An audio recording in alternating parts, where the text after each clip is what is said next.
তুমি কি জানো, তুমি যখন কারো গলার আওয়াজ শোনো, সেই আওয়াজ আসলে ট্রাভেল করে আসেনি। মানে কি, সাউন্ড ওয়েভ কি ফিজিক্যালি মুভ করে না? তাহলে আমরা শুনি কিভাবে? একটা এক্সাম্পল দিই। ধরো তুমি একটা স্টেডিয়ামে গেছো, সেখানে দেখতেছো যে মানুষের ঢেউ হচ্ছে, অর্থাৎ মানুষ একে একে উঠছে আর বসছে। আর এই ঢেউ কি সত্যি মুভ করতেছে? না, শুধু মোশন পাস করতেছে। কেউ নিজে জায়গা থেকে সরতেছে না।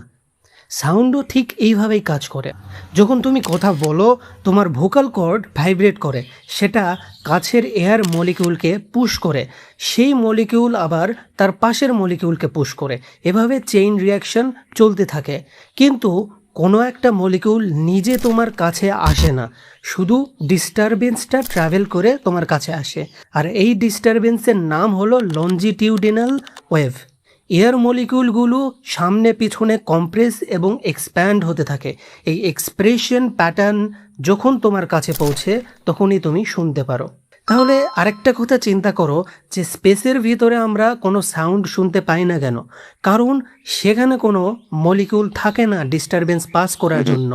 তার মানে সাউন্ড ট্রাভেল করে না। সাউন্ড একটা ইলিউশন অফ ট্রাভেল। এটা পিওর এনার্জি ট্রান্সফার বা ম্যাটার ট্রান্সফার না। আর তুমি এখন তোমার মোবাইলে যে আমার ভিডিওতে আওয়াজ শুনতেছো, এই আওয়াজও তোমার কাছে সরাসরি পৌঁছাইতেছে না। এখানে যাচ্ছে শুধু আমার এনার্জি।